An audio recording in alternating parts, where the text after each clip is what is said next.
Police officer lies about black man in court, unaware he's a decorated FBI special agent.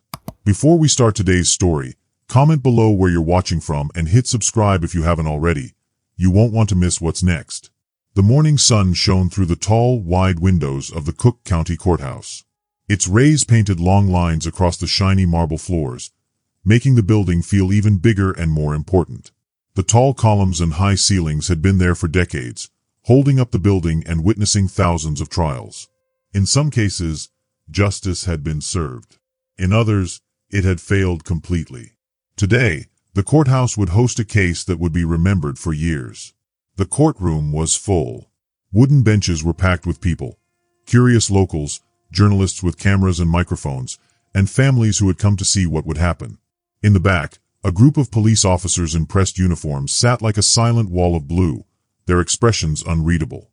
The air felt heavy, almost like it was waiting for something important to happen.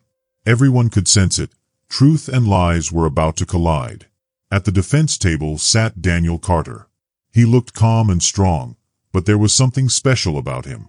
He was 42 years old. His dark brown skin contrasted with his neat gray suit. His hair was short, but a few gray threads at his temples made him look distinguished. His burgundy tie was quiet but powerful, the kind of color that showed confidence without shouting. But the most important thing about Daniel was his eyes. They were dark and steady, moving slowly across the room as if taking in every detail. He seemed to notice everything, how people shifted in their seats, the expressions on their faces, even the tiny movements in Officer Harper's hands and shoulders. To most people, Daniel looked calm, maybe even like he was just waiting nervously for his trial. But if you watched closely, you would notice the way he sat perfectly straight, breathing slowly and deeply, with his hands resting quietly on the table. He didn't fidget. He didn't look around. He seemed to be studying everything, not just what was happening in the courtroom, but what people were thinking and feeling. He was ready. Next to Daniel sat his lawyer, Elijah Grant. Elijah was young, just 3 years out of law school. His student loans were heavy, and the thought of losing this case made him nervous. But there was something about Daniel that gave him hope.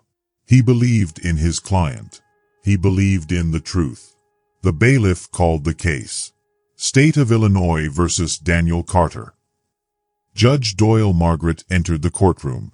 She was 61 years old and had been a judge for decades. Her gray-streaked hair was pulled back into a tight bun. Her face had lines from years of experience, showing she had seen almost everything: lies, betrayal, honesty, and courage. She walked slowly to her seat and looked over the courtroom with calm authority. "This court is now in session," she said firmly. "We are here for the case of the state of Illinois versus Daniel Carter. The defendant is charged with driving under the influence, resisting arrest, and assaulting a police officer." Across the room, Officer Lydia Harper sat at the prosecution table. She looked confident and perfect. She was 38 years old, with 14 years on the police force, and a long list of awards. Her uniform was spotless, her hair pulled back in a tight bun, and her pale blue eyes seemed steady and calm. She had been trained to make people trust her. When she talked, people listened. When she testified, juries believed her. Today, she expected nothing less. She didn't know that today, her lies would start to crumble. District Attorney Nathaniel Victor stood up to speak. He was in his 50s, wore an expensive suit, and carried himself with confidence. He was experienced and successful.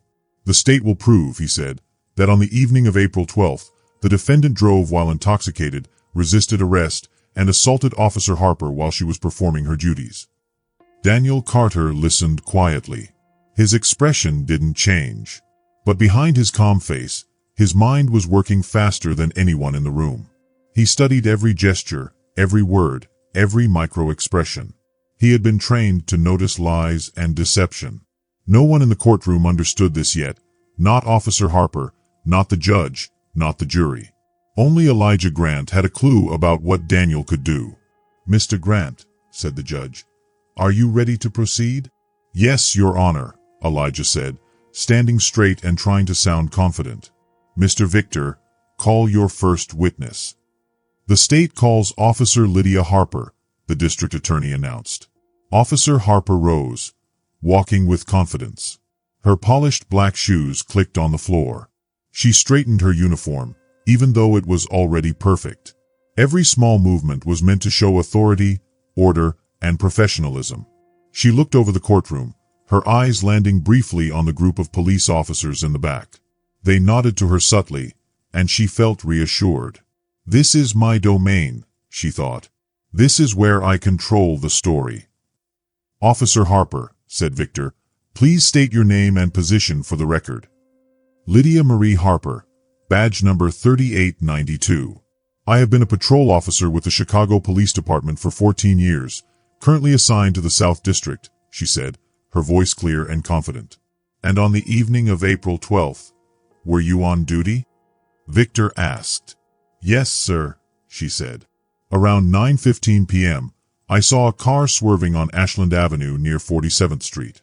The spectators leaned forward, waiting for what she would say next. What did you observe about the vehicle? Victor asked. It was a silver Honda Accord, Harper said. It moved between lanes and crossed the center line several times. It looked like the driver was impaired. I turned on my lights and pulled the vehicle over. Daniel watched her every move. His eyes didn't blink more than necessary. He studied her body language, her posture, the tension in her shoulders, the way her hands gripped the witness stand. He could see small signs that she was lying, even though she didn't know it. What happened when the vehicle stopped? Victor asked. The driver, the defendant, refused to roll down his window fully, Harper said. When I asked him to step out of the vehicle, he became defensive and argumentative. Some jurors exchanged worried glances. Resistance to police officers is serious. And how did you respond? Victor asked. I explained that I had observed erratic driving and needed him to perform field sobriety tests, Harper said, but instead of cooperating, he began questioning my authority and accused me of racial profiling. The words racial profiling hung in the air. Everyone in the courtroom understood what that meant. It was a powerful accusation. Harper had said it herself, trying to make it seem like she was being fair and honest. At what point did the situation escalate physically? Victor asked. Harper paused. I asked him to step out of the vehicle for the third time, she said, and when I opened his door to assist him, he suddenly lunged at me. Gasps spread through the courtroom. He struck me in the chest with his fist, Harper continued. Then he tried to grab my service weapon from my holster. I had no choice but to use my baton to defend myself and effect the arrest. The courtroom fell completely silent. Harper's story sounded convincing and frightening. Did you fear for your safety, Officer Harper? Victor asked. Absolutely, she said firmly. Any officer fears being disarmed. I used the minimum force necessary to protect myself and make the arrest. Thank you, Officer Harper, Victor said. Your witness, Mr. Grant. When Harper said Daniel attacked her, she didn't know she had just made the biggest mistake of her career. Daniel had documented everything. Every word, every action, every moment was recorded, photographed, or remembered in a way that would soon prove her lies. Elijah Grant stood. He felt nervous, but also determined. This was the moment he had prepared for. Good morning, Officer Harper, he said politely. Good morning, Harper replied, calm but cautious. You've been a police officer for 14 years, Grant began. In that time, how many arrests have you made that resulted in charges of assaulting an officer? Harper's eyes narrowed slightly. I don't keep an exact count, she said. But it happens sometimes. People don't want to comply with lawful orders. Would you say more than 30 such arrests? More than 50? Grant asked carefully. Objection. Victor shouted. Not relevant. I'll allow it, the judge said. Answer the question, Officer Harper. Probably somewhere in that range, Harper admitted, her voice tightening slightly. Grant nodded, making a note.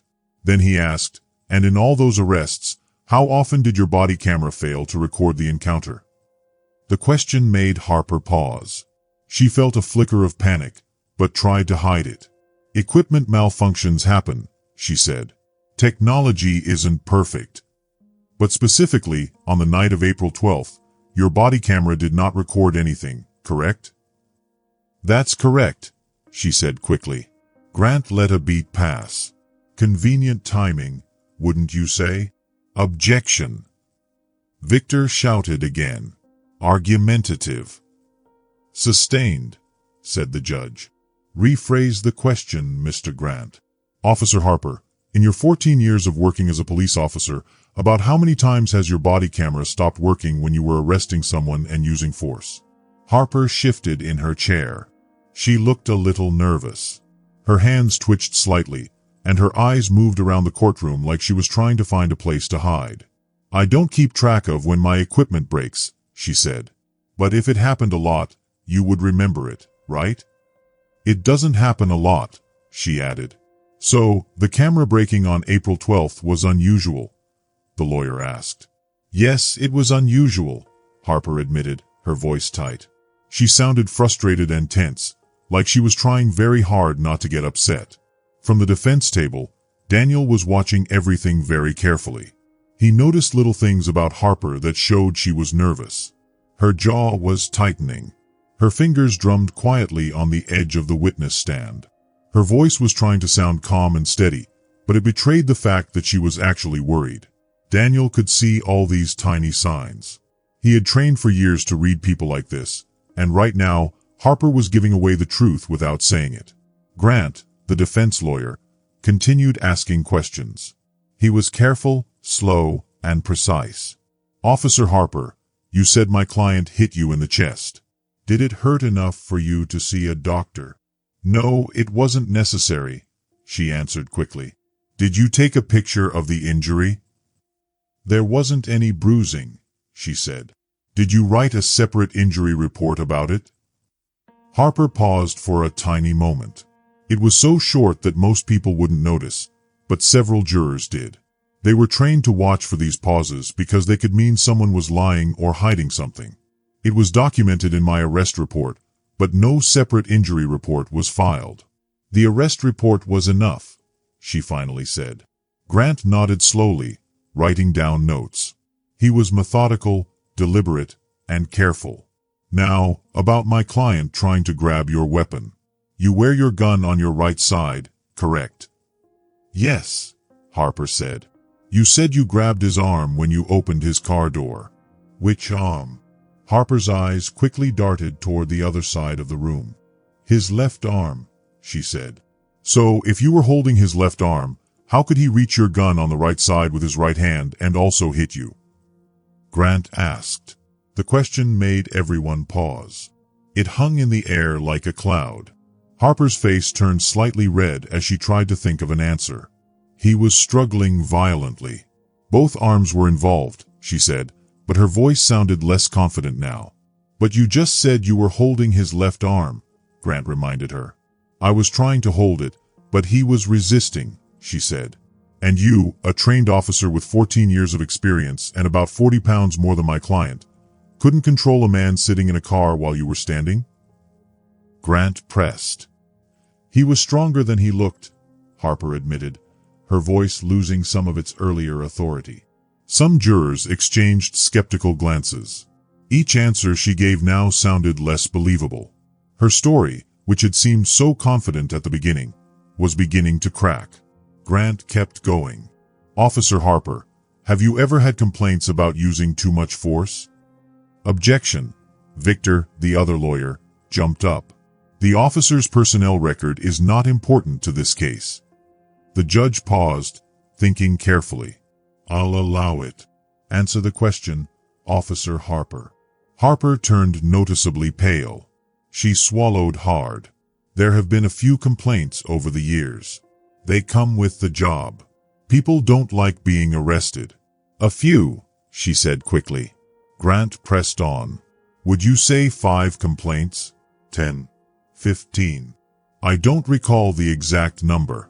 More than 15, Harper admitted finally.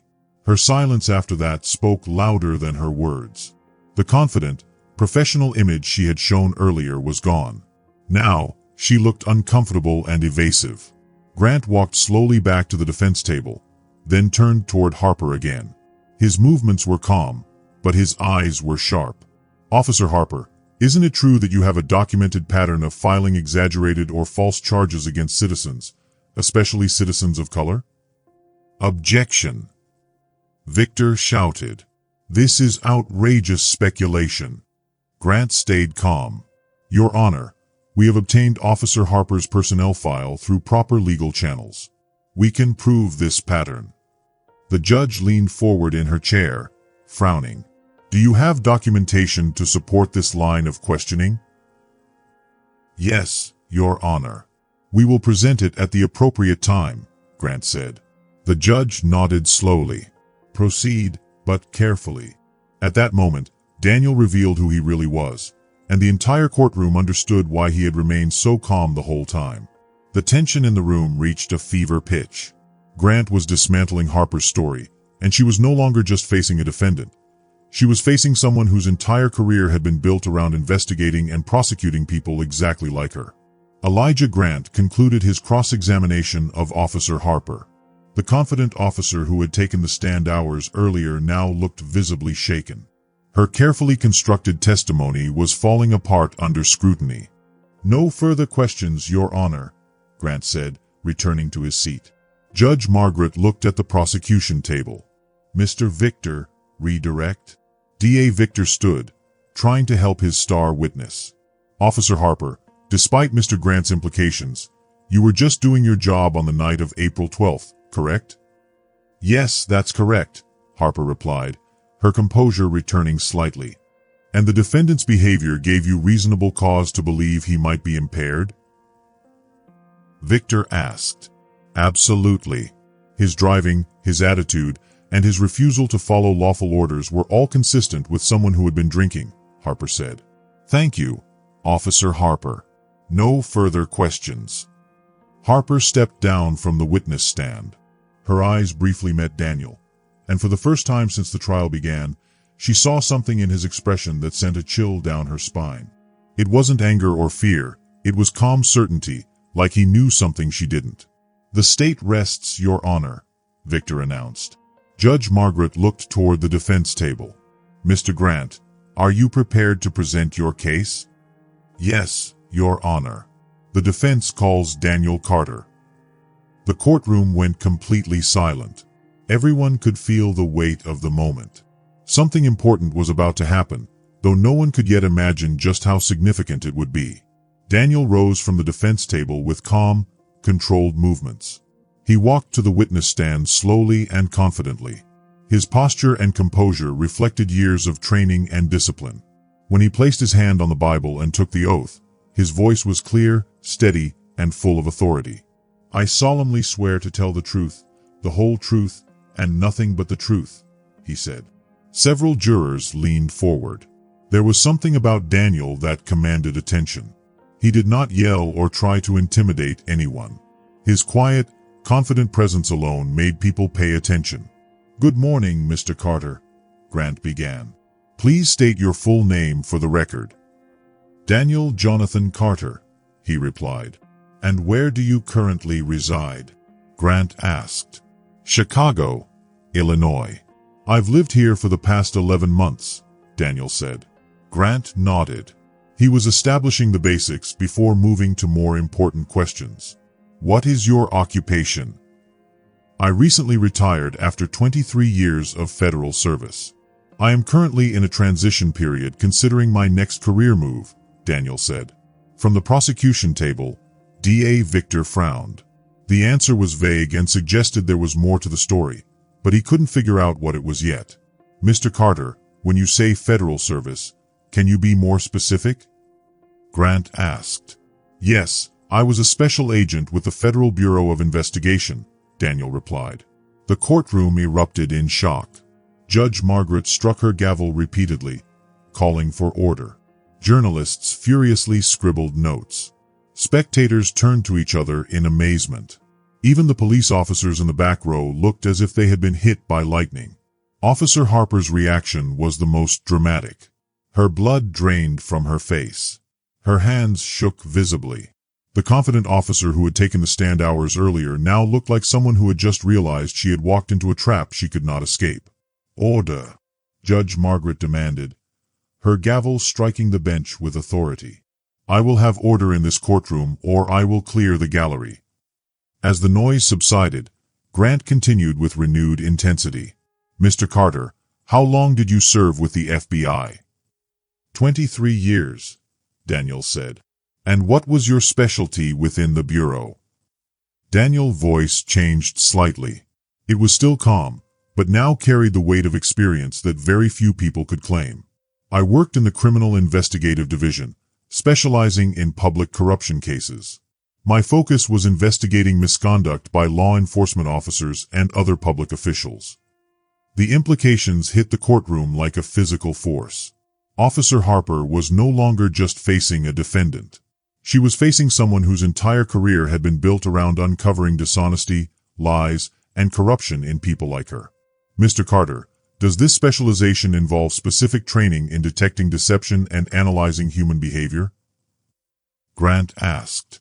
"Extensive training," Daniel replied. "FBI agents working corruption cases receive advanced instruction in behavioral analysis, interview techniques, statement analysis, and detecting deception indicators. It's essential for the work." Grant paused, letting the weight of Daniel's credentials settle over the courtroom. Then he continued. "And on the night of April 12th, when Officer Harper pulled you over, were you using any of these professional skills?" "Yes. From the moment her lights appeared in my rearview mirror, I was alert." "Can you tell the court why you were particularly alert that night?" Daniel turned slightly toward the jury, speaking clearly. "Officer Harper had pulled me over twice before in the previous 6 months. Both times were for alleged traffic violations that were questionable at best. Both times her approach was aggressive, and her questions went far beyond what was necessary for a routine traffic stop. I recognized a pattern of targeting." Several jurors' expressions changed from curiosity to concern. The suggestion of racial profiling was no longer speculation. It was coming from someone with professional expertise in recognizing such patterns. Grant moved closer to the witness stand, his confidence growing with each revelation.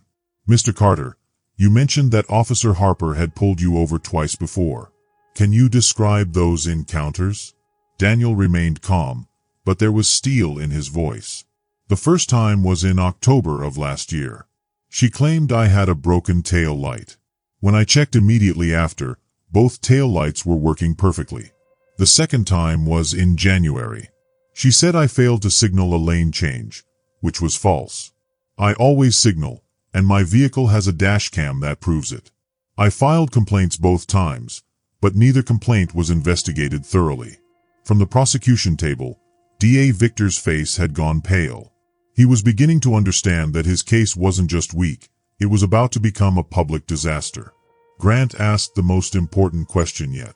"Mr. Carter, let's talk about the night of April 12th. In your own words, please tell the court what actually happened."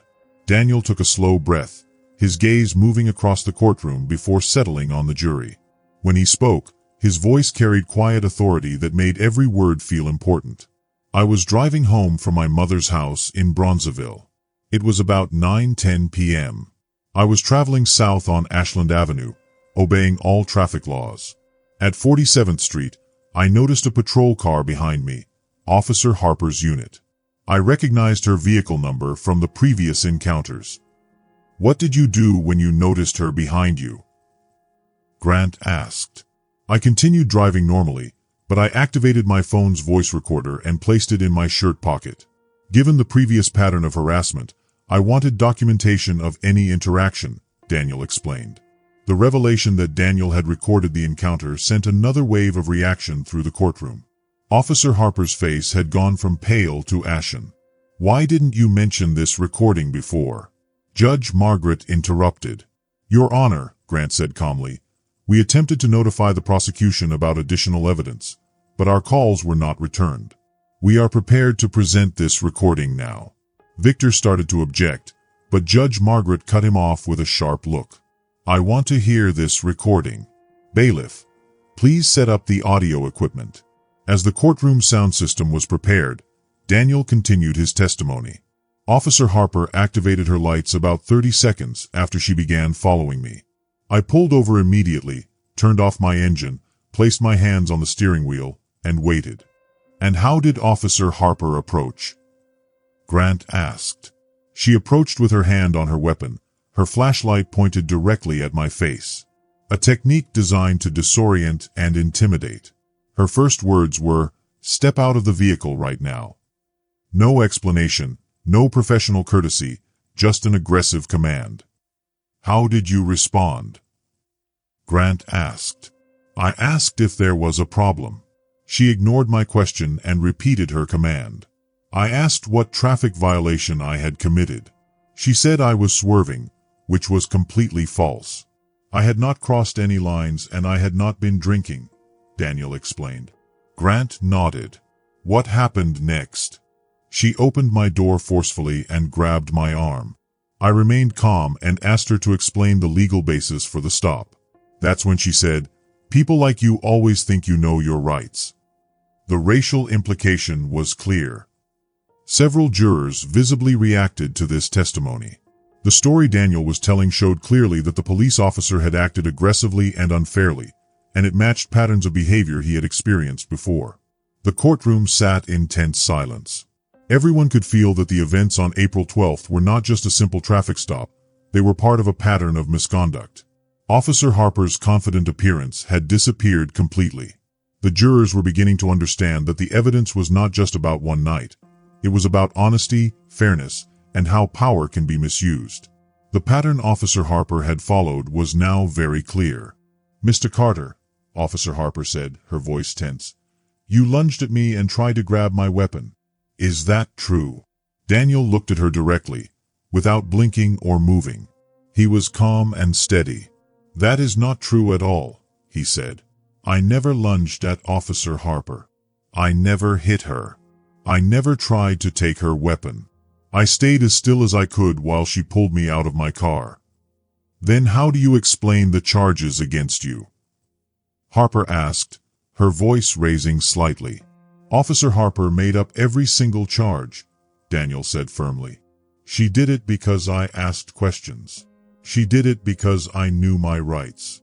And she did it because she has a history of picking on black professionals who don't just do what she says. I am telling the truth." Daniel's voice was strong and certain. He wasn't scared or nervous. He knew he was right. Grant, the defense lawyer, walked to the table in front of the courtroom and picked up his briefcase. He opened it carefully and took out a small device. "Your Honor," he said politely, "the defense wants to play Exhibit A, the recording from Mr. Carter's phone on the night of April 12th. Grant connected the phone to the courtroom speakers. Everyone leaned forward, curious. Officer Harper whispered something quickly to DA Victor, but the prosecutor just shook his head. He knew there was nothing he could do to stop what was about to happen. The recording started. From the very first sound, it was clear that Daniel had been telling the truth. The courtroom fell silent. The timestamp on the recording showed April 12th, from 9 p.m. to 11 p.m., and the audio was very clear. You could hear a car engine running in the background, then the sound of police sirens. Daniel's calm, clear voice came through first. Recording activated. April 12th, 9 to 11 p.m., Ashland Avenue near 47th Street. Being pulled over by Chicago PD Unit 3892. Officer Harper, third time in 6 months. The sound of the car stopping came next. You could hear footsteps approaching. Then a flashlight shone, and the voice of Officer Harper came through, sharp and angry.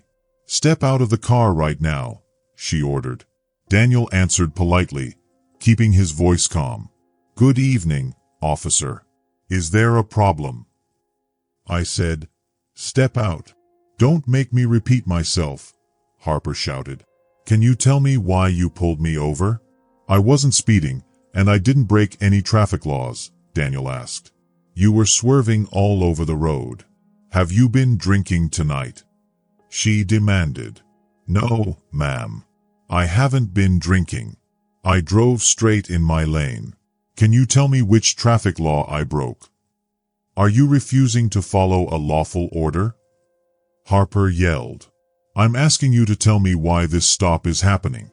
That's my right as a citizen, Daniel said calmly. Then came the sound of a car door opening forcefully, followed by the sound of a struggle. Keep your hands where I can see them, Harper shouted. My hands are on the steering wheel. I'm not resisting. I'm just asking questions, Daniel said in a calm voice. Harper's voice became angrier. People like you always think you know your rights. Get out now, or I'll drag you out. The words, people like you, filled the courtroom with tension. Several jurors exchanged surprised looks. Even Judge Margaret leaned forward in her chair, clearly concerned. The recording continued. Daniel stayed calm and polite the entire time. He never yelled. He never cursed. He never got angry. He just told the truth and followed the law. Officer Harper, you are forcibly removing me from my vehicle without probable cause, Daniel said. I am not resisting. I am recording this encounter. You are violating my civil rights. You tried to grab my weapon. That is assault. Harper shouted, her voice high with anger. That is false, Daniel said firmly. I never tried to grab your weapon. I never hit you. You made up these charges. The recording went on for several more minutes. It recorded the sound of handcuffs clicking, the sounds of the booking process, and Daniel continued calm insistence that he had done nothing wrong. Throughout the whole encounter, he never yelled, never used bad words, and never showed any signs of being drunk or aggressive. When the recording finally ended, the courtroom was completely quiet. No one spoke. The difference between what Harper had said in her testimony and what the recording showed was enormous. It was clear to everyone that Daniel had been telling the truth. Judge Margaret was the first to speak. Her voice was serious, heavy with anger. Officer Harper, do you want to change any part of your earlier testimony? Harper's face went pale. She looked nervously at DA Victor, but he didn't help her. The recording doesn't show everything, she said softly. I am asking you a direct question, the judge said firmly. Does this recording show what really happened with Mr. Carter? If you're enjoying this story, make sure to subscribe and share your favorite part in the comments below. And don't forget to drop a heart to show your support. Harper's hands were shaking. The recording seems accurate, but it doesn't show the full context, she said. Does it contradict your earlier claim that Mr. Carter lunged at you and tried to grab your weapon? The judge asked. Yes, Your Honor, Harper said quietly. DA Victor sat back in his chair, shocked. His face looked pale. He realized that his case was falling apart right in front of him. Before Harper could say anything else, Elijah Grant, the defense lawyer, stood up. Your Honor, he said, we also have more evidence showing Officer Harper's history of lying and doing bad things to people unfairly. Judge Margaret nodded. You may present it. Officer Harper, you must stay on the stand. Grant opened a thick folder. Inside were years of complaints, reports, and warnings about Officer Harper. It showed that she had done many bad things over the years, and that the police department had ignored them. Harper slumped in her chair, as if all of the evidence was weighing down on her. Your Honor, ladies and gentlemen of the jury, Grant said, his voice serious. What you are about to hear shows not just one bad night, but many years of bad behavior by Officer Harper. He began to read from the file. Each complaint was worse than the one before. March 2016, Terrence Wallace, a war veteran, said Officer Harper hit him even though he followed all instructions. The complaint was ignored. November 2016, Dr. Simone Lewis, a doctor, said Officer Harper made racist comments and threatened her. The complaint was ignored. June 2017, lawyer Malcolm Grant, not the same as me, said Officer Harper lied in a report. The complaint was quietly settled. February 2018, Pastor Nathaniel Carter said Officer Harper planted drugs. The investigation lasted 6 months and then closed with no punishment.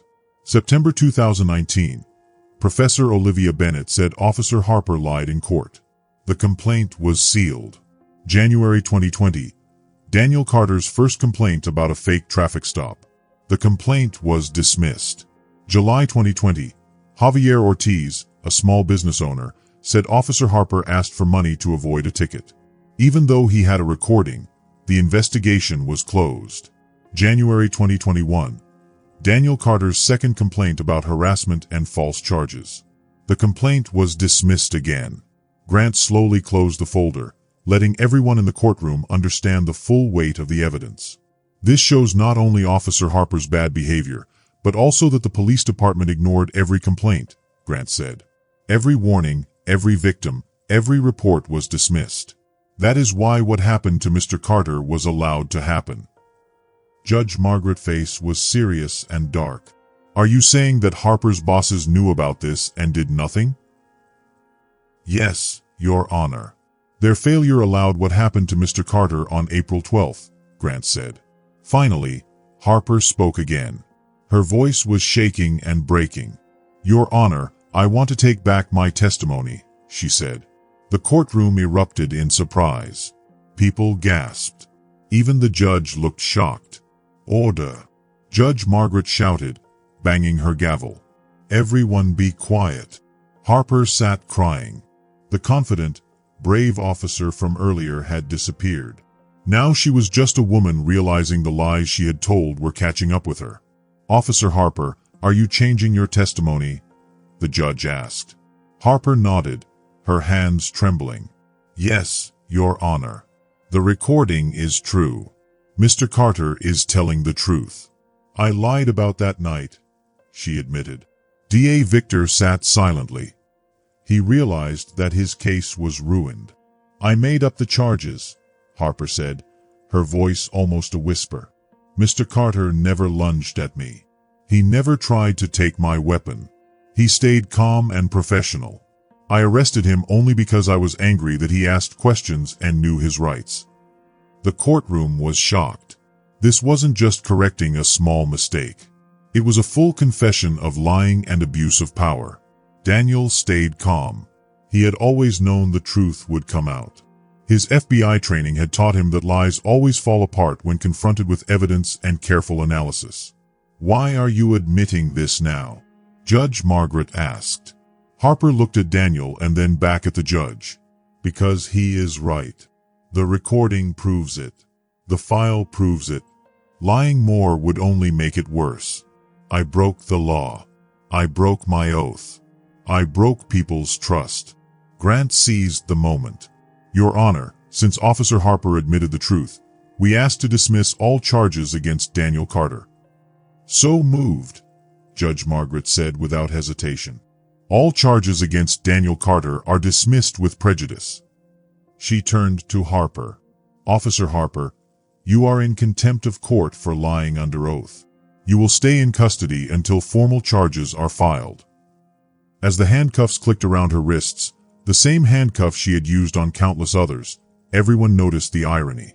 Harper, who had handcuffed so many innocent people, was now handcuffed herself. But the judge was not finished. I am ordering a federal investigation into the Chicago Police Department's handling of complaints against Officer Harper. The department failed to stop her. That must be looked into immediately. She looked at D.A. Victor. Your office will cooperate. If prosecutors knew about Harper's record and still used her testimony, there will be consequences. Victor nodded quietly. His face showed he understood that his career might be over. Daniel stood as Judge Margaret spoke directly to him. Mr. Carter, the court owes you an apology. You were falsely arrested. Your character was attacked. Criminal charges were made up against you. The system failed you at first, but now the truth is clear. Daniel nodded quietly. He had stayed calm, patient, and respectful throughout the trial. Now, the truth has come out. He had been proven innocent, and the real story of corruption and lies was revealed for everyone to see. Your professional work and the way you stayed calm during all of this show what it means to be a good American and a fair police officer, the judge said seriously. Her voice was slow and steady, and everyone in the courtroom felt the weight of her words. I also want to suggest that you think about taking Officer Harper and the Chicago Police Department to court for not following the rules, for being mean on purpose, and for letting bad things happen for too long. Daniel nodded politely. Thank you, Your Honor. Justice can happen in many ways, and I will do everything I can to make sure this doesn't happen to anyone else, he said quietly but firmly. When Daniel's file at work was opened, it revealed something even worse than anyone could imagine. Every page, every note, every complaint about Officer Harper's behavior was there. Some of the complaints went back almost 10 years, and no one had acted on them. The evidence of her bad behavior was clear. After the court meeting ended and Officer Harper was taken away in handcuffs, the courtroom began to empty. People walked out quietly, talking among themselves. But as soon as the doors opened, reporters crowded the hall. Cameras flashed, microphones waved, and everyone wanted to ask questions. Daniel answered them all calmly, just like he had done in court. He didn't yell, he didn't get frustrated, and he didn't get scared. He stayed professional. Mr. Carter called out to a reporter from the Chicago Tribune. As someone who used to work for the FBI and looked into police officers doing bad things, what should people understand about this case? Daniel paused for a moment.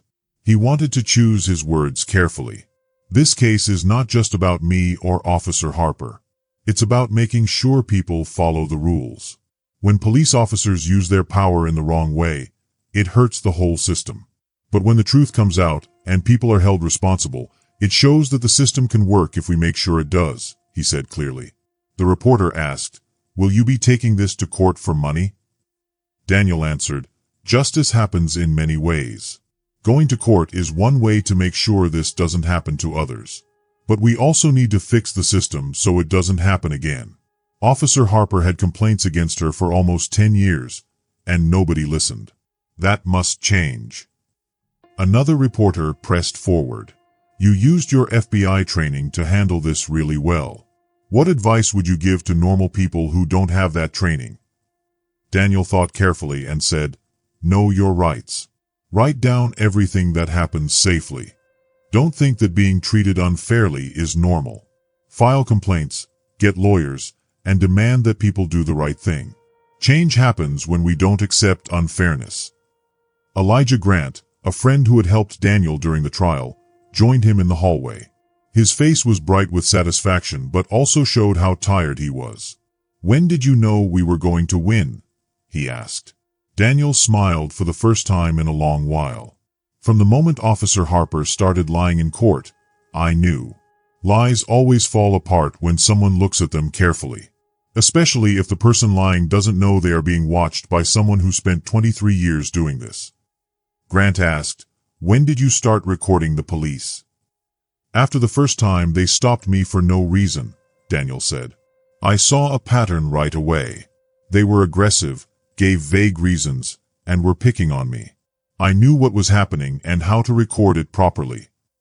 Grant shook his head in disbelief. Harper didn't even know who she was picking on. "That's the problem with bad police officers," Daniel said quietly. "They get used to people being scared of them. They forget that not everyone is powerless.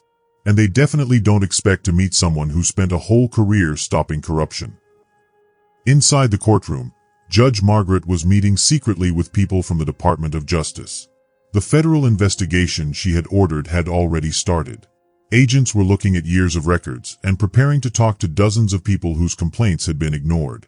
Assistant U.S. Attorney Jennifer Lewis was leading the investigation. "Your Honor," she said, "based on what we saw today, we are looking beyond Officer Harper. The pattern of ignored complaints and hidden cases shows that supervisors might be involved too." "That's exactly my worry," Judge Margaret replied. "This wasn't just one officer being bad. The system failed to stop her even when there was a lot of proof." Meanwhile, at Chicago Police Department headquarters, Chief Evelyn Parker faced her own big problem. The trial made people very upset, and many citizens were calling for her to quit. She opened the same files shown in court. Every complaint was written down. Every warning sign was there. Yet no action had been taken. Her bosses before her had ignored these problems, and now it exploded in public. Her phone rang. It was Mayor Richard. The conversation was short and serious. "Chief Parker, I just watched the news about the trial. I want a plan to fix the department on my desk in 48 hours. And I want you to reach out to Mr. Carter to help with these reforms," he said. Yes, sir. I understand, she replied. This is a disaster, but it is also a chance. If we do it right, we can change this department. If not, we could be under federal control for a long time. Parker called an emergency meeting with her top officers. When they arrived, their faces showed anger, embarrassment, and worry. What happened in court today is not okay, Parker said firmly. Officer Harper did bad things, but it's also our fault for not stopping her. We are making changes starting today. She showed a presentation on the screen. First, body cameras will automatically save videos to a safe cloud with independent checking. No more excuses about missing videos. Second, all complaints about officers will be looked at by an independent group that can ask for evidence. No more ignoring complaints. Third, we will have training for calming down conflicts, recognizing bias, and working with the community. We will bring in outside experts, and Mr. Carter, if he agrees, to help with these changes. Deputy Chief Lucas said, some officers will not like this. They'll see it as giving in. I don't care if they like it, Parker said firmly. Good officers have nothing to fear. Officers who don't want accountability should find another job. She showed the last slide. We can fight change and face federal control, or accept it and rebuild trust with the community. I am choosing to change. Anyone who can't support that can leave. Back in his small apartment in Hyde Park, Daniel looked at the day's events. His phone was ringing constantly with media, job offers, and messages from across the country. But a text from his mother made him smile. I'm proud of you, son. Not just for winning, but for how you won. With truth and dignity. Daniel replied, Thanks, Mom. Dad would be proud too. He taught me that justice is worth fighting for, even when it's hard. His father had been a Chicago police officer for 30 years. He had died 5 years ago but had always been honest and fair. Daniel thought about how Officer Harper's actions would have hurt his father, but the accountability and reforms might have given hope. Harper's breakdown in court shocked everyone. But what happened next changed the whole department. 3 days after the trial, Officer Lydia Harper sat in a federal jail, waiting for her next court date. She was charged with lying in court, breaking civil rights, and abusing her power. Her union lawyer was already trying to make a deal because fighting was useless after her confession. But Harper's problems were only the start. The Department of Justice, led by Jennifer Lewis, acted very fast. In just 72 hours, federal agents interviewed 43 people who had complained about Harper over the years. The pattern they found was worse than anyone thought. Lewis told her team, this isn't just one corrupt officer. Complaints were hidden, witnesses were threatened, and people may have tried to stop justice. Agent Robert Chin nodded. We found 6 supervisors who got complaints about Harper but ignored them or hid the evidence. Some videos even disappeared from evidence rooms. That's obstruction, Lewis said. Start making criminal referrals for anyone who hid evidence or threatened people. The investigation also found something new. Harper had been part of a secret network of officers who shared ways to avoid punishment. Texts from her phone showed messages about turning off cameras, lying in court, and scaring people into dropping complaints. At the police department, Chief Parker started the promised reforms, but some officers resisted. A group of veteran officers filed a complaint saying the changes broke their labor contract. Parker stayed firm.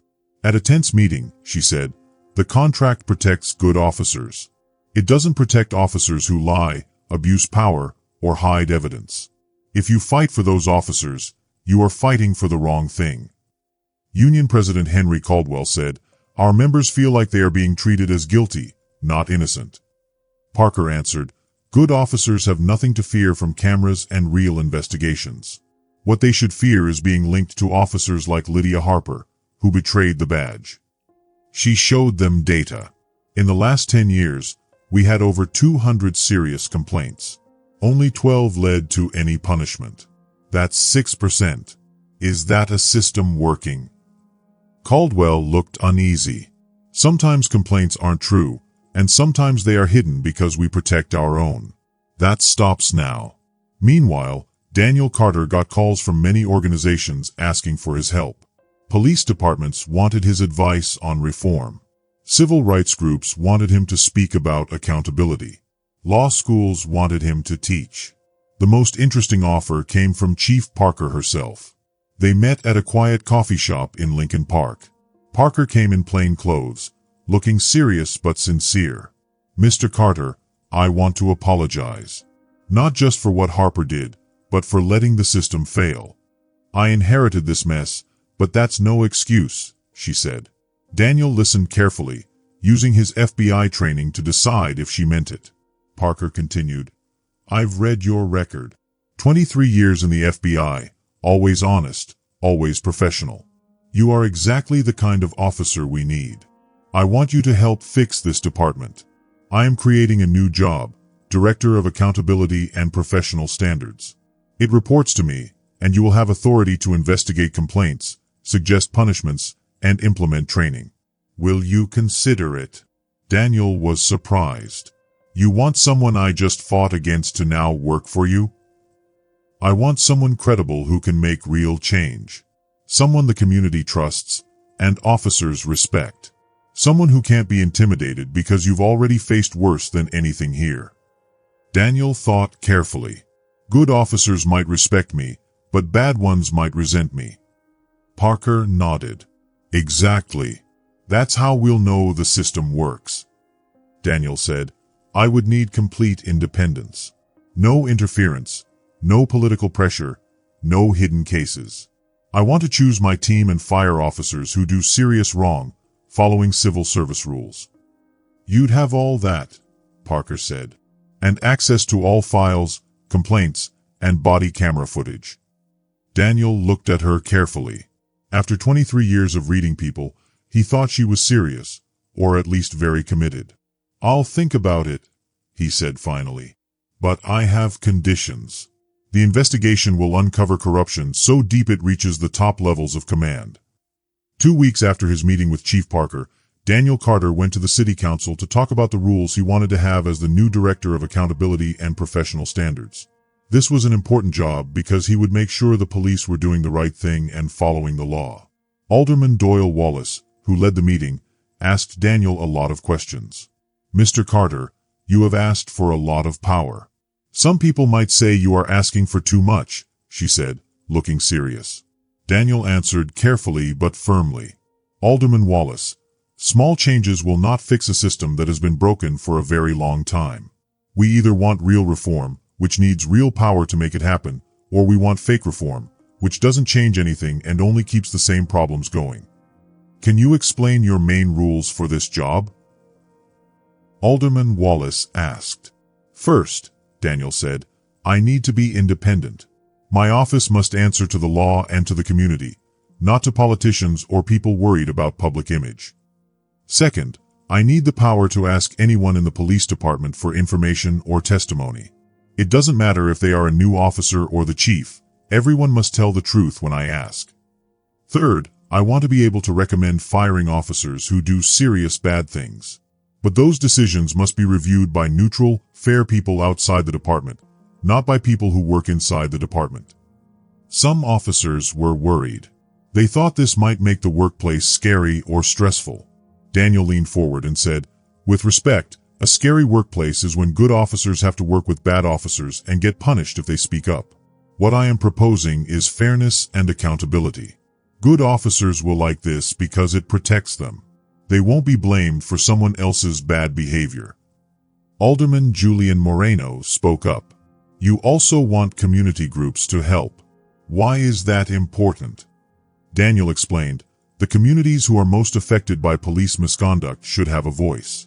I want a community advisory board that helps make rules, reviews complaints, and evaluates officers.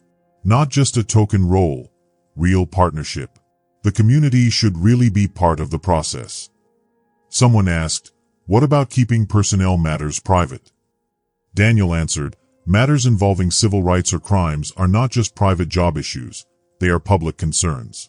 People have the right to know if something unfair or illegal happens. Transparency is very important to rebuild trust." After an hour of discussion, the committee voted yes to all of Daniel's rules and approved him for the job. It was historic.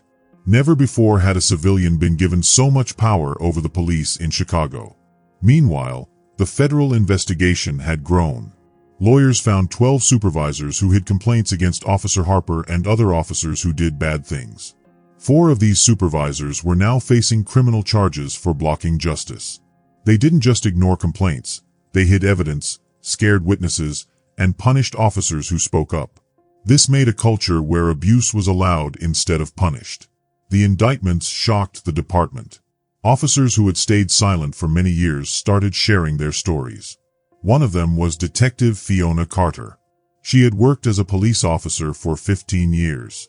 3 years ago, she had tried to report Harper's bad behavior but was punished instead of being helped. Carter met Daniel in his office. Her voice shook as she said, "I saw Harper plant evidence during a search. I reported it to my sergeant, but he told me to keep quiet. When I didn't, I was moved to the night shift in a dangerous area. I was punished for doing the right thing." Daniel asked, "Are you willing to testify about this now?" "Yes, but only now that there's real accountability," she said quietly. "That's exactly the culture we are changing," Daniel said.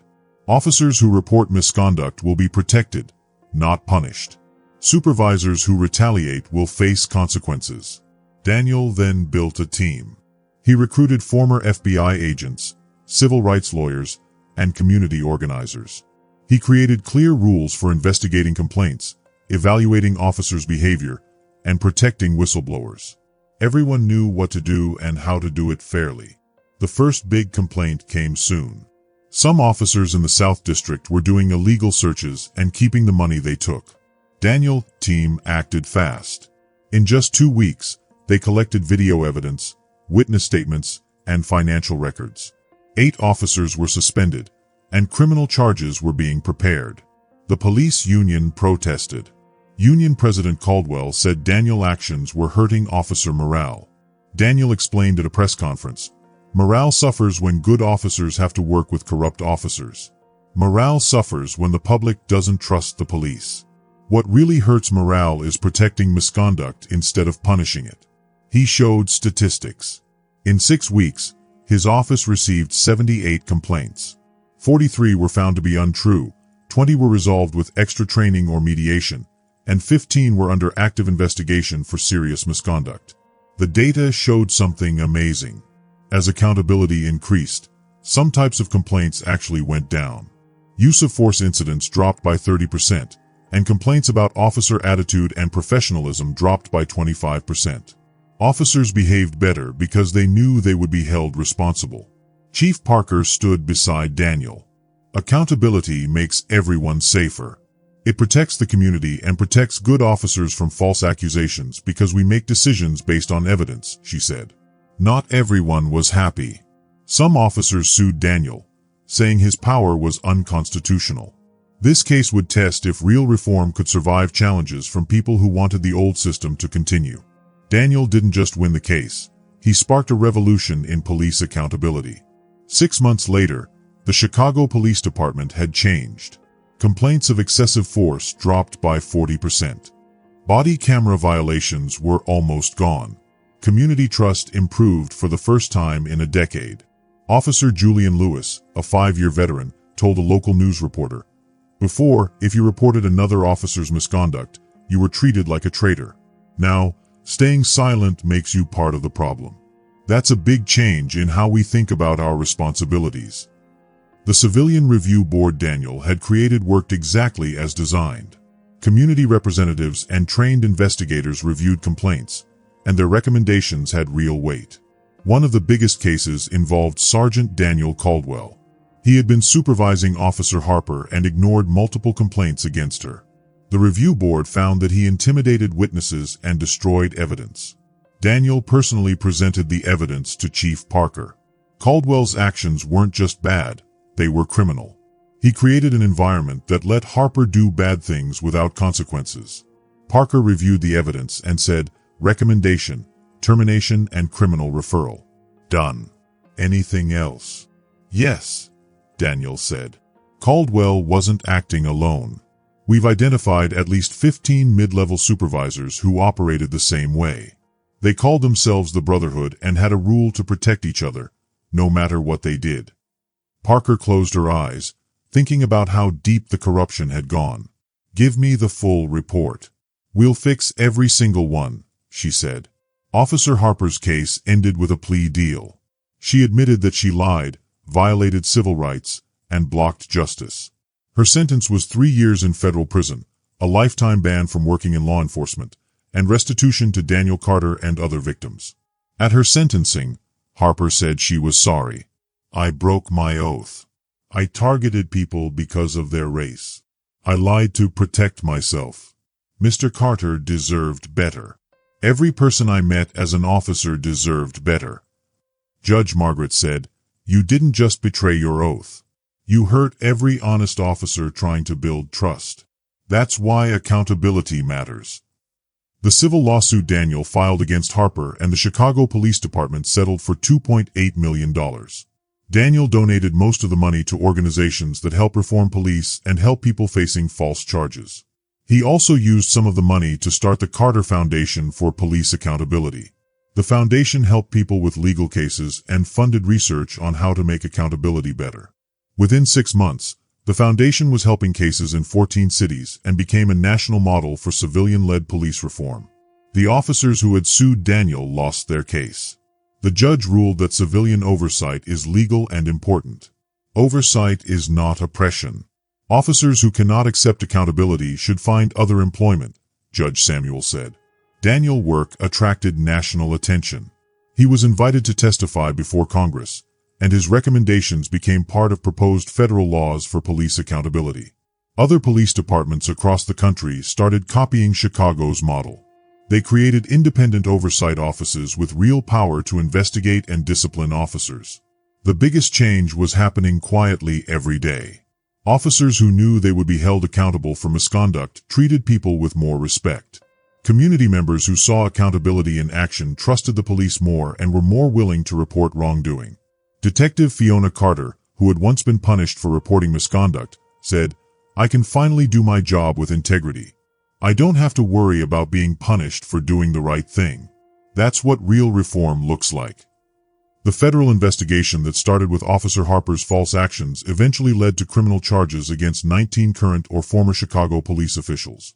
Trials were scheduled across the year, and plea agreements were being negotiated with several defendants who agreed to cooperate with the ongoing investigations. Assistant U.S. Attorney Lewis summarized the investigation's impact. What started as one false arrest revealed corruption at the highest levels of command. But it also showed that change is possible when institutions confront their failures, and when individuals like Daniel Carter refuse to accept injustice as inevitable. The reforms weren't just changes to rules. They completely changed how justice would be served in Chicago. 1 year after the trial, Daniel Carter stood in the East Room of the White House, receiving the Presidential Citizens Medal. This award honors Americans who perform exemplary service for their country. Daniel was recognized not only for his FBI career but also for his courageous work advancing justice and accountability in civilian law enforcement. President Lucas said in his citation, "For his unwavering commitment to truth, his courageous response to injustice, and his dedication to reforming the systems that serve all Americans, Daniel Carter exemplifies the finest traditions of law enforcement and civic leadership." The ceremony was attended by law enforcement leaders, civil rights organizations, and community advocates. Daniel's work had brought together people who might have seemed unlikely to work together but who shared a commitment to accountability and justice. Chief Evelyn Parker spoke at the ceremony. Daniel Carter didn't just seek justice for himself. He made all of us confront difficult truths about our institutions and our responsibilities. The Chicago Police Department is stronger today because of his courage and expertise. The reforms in Chicago had become a blueprint for police departments nationwide.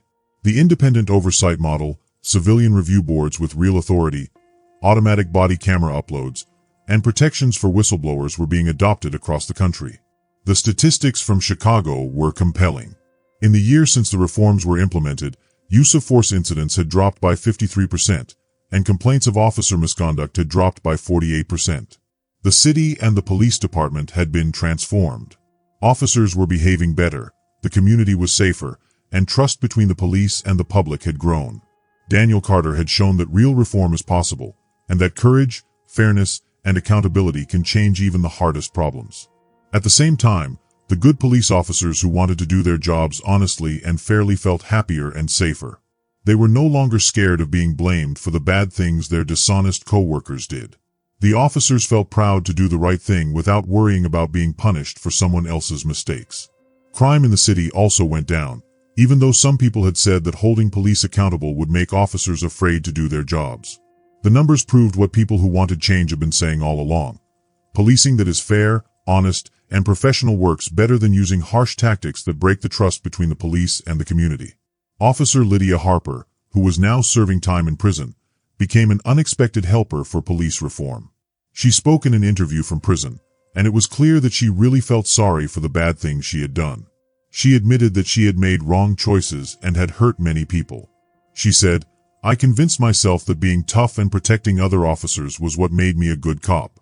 But real police work needs trust, and you cannot have trust without accountability. I ruined trust and hurt people. If my case can help make rules that stop other officers from making my mistakes, maybe something good can come out of the terrible things I did." The Carter Foundation for Police Accountability had grown into a large organization with offices in 12 cities. It helped people who were wrongly charged with crimes, paid for research on ways to make police accountable, and taught community members how to use complaint systems to report misconduct. Most importantly, the foundation helped over 200 people get their wrongful convictions overturned or their false charges cleared. Many of these cases involved police officers, like Harper, who lied or made up evidence, and whose departments had ignored their behavior for years. Daniel Carter, the hero of this story, had also started teaching at Northwestern University School of Law. He taught a class about civil rights and police accountability. Many students wanted to take his class because he had both investigated police corruption as an FBI agent and had been a victim of police misconduct himself. He knew how the system could fail and how it could work when people demanded honesty. One day, a student asked Daniel what he thought was the most important lesson from his case. Daniel answered carefully, "Accountability is not the enemy of good policing. It is the foundation of it." Good officers want accountability because it protects their honesty and separates them from corrupt officers. Community members need accountability because it helps them get justice when things go wrong. And organizations benefit from accountability because it stops corruption that makes people lose trust. The student asked another question. "But you had advantages most people don't have: FBI training, knowledge of the law, and resources to fight back. What about regular people?" Daniel answered, "That's exactly why we need big changes. Not everyone has my background or resources. That's why we need independent groups to oversee police, body cameras that cannot be turned off, clear and open complaint systems, and consequences for officers who misuse their power. Justice should not depend on whether the person is a former FBI agent or not. Everyone deserves fair treatment." Back in Chicago, the changes Daniel had fought for continued to grow. The Civilian Review Board now included representatives from all the city's different communities. Police training programs included advice from mental health experts, community organizers, and people who had good and bad experiences with police. Chief Parker had become a national speaker for police reform, visiting other cities to help their departments. He told people, "Real accountability isn't about punishing officers. It's about building systems that reward good work and stop bad behavior before it becomes a pattern." The legal rules from Judge Margaret's case influenced other courts across the country. Courts were starting to see that civilian oversight of police is not only allowed by law, but also necessary to balance police power and people's rights. The federal investigation that began with Harper lying in court ended with all 19 people being convicted or making deals. Several former supervisors were now in prison for hiding crimes and violating people's rights. The message was clear: hiding police wrongdoing was no longer allowed. Daniel stood in the White House, getting a medal and thinking about the long journey from that night on Ashland Avenue to this moment. He thought about his father, who had been a Chicago police officer for 30 years and earned trust by being honest and professional. Daniel thought, "This is for you, Dad, for showing me that being a good police officer is about helping people, protecting rights, and being accountable, not covering up mistakes." The president spoke about Daniel's example, saying that in a time when trust between police and communities is weak, Daniel shows that honesty and accountability are not political issues, they are American values. His courage in telling the truth and helping others avoid injustice shows the best of public service. After the ceremony, many people came to Daniel with their stories of police wrongdoing. Some were victims asking for help. Others were officers who wanted to make similar changes in their departments. Each story reminded him why his work mattered. One woman, Alicia Wallace, stood out. She had tears in her eyes. "Mr. Carter, my brother was arrested 2 years ago on false charges by an officer who lied. We couldn't prove it then, and he spent 18 months in prison. But because of your case and the changes it made, we were able to reopen his case. Last week, his conviction was overturned. Thank you for fighting not just for yourself but for all of us." Daniel hugged her, his eyes wet. That's why accountability matters. Your brother deserved justice, and I'm glad the system finally gave it to him. Later, a journalist asked Daniel what he wanted his legacy to be. He said, "I don't think of it as my legacy. This was never about me. It's about making systems that work for everyone. Systems where truth matters, where evidence counts more than loyalty, and where victims of injustice have real ways to get justice. If there's a legacy, I hope that in a generation, what we're doing today will seem obvious and necessary. That honesty, civilian oversight, and protection for those who speak the truth will be so normal that people will wonder why it was ever controversial." Back in Chicago, life returned to a new normal, very different from before.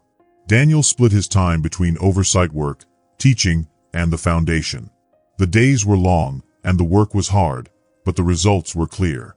People could see the difference. Communities were starting to trust the police again. Officers could do their jobs with integrity without fear of being blamed for corruption they didn't commit.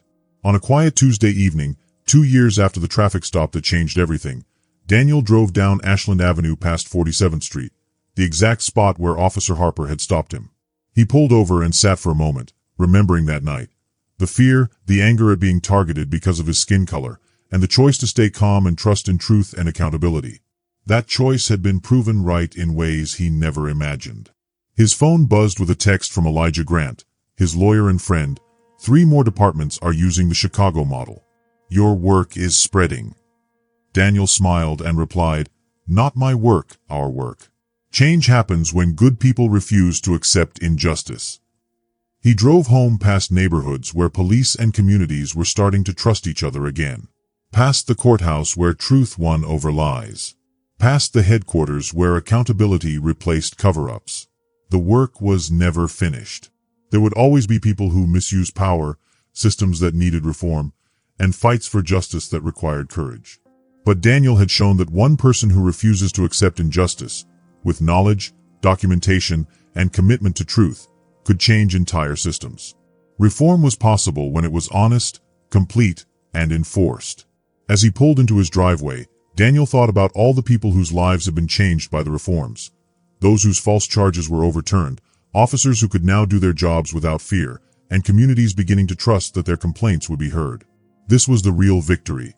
Not winning his case, but building a system where victories like his were possible for everyone. Thank you to everyone who shared the truth and helped us find justice. Seeing a global community united for accountability shows that honesty is a value everyone shares. If this story touched you, follow for more stories about people standing up against corruption and fighting for truth. Remember, one person's courage to tell the truth can change an entire system. If this story moved you, please subscribe for more kind and powerful stories. Watch our next video for another unforgettable journey. And share this story with someone who needs it today.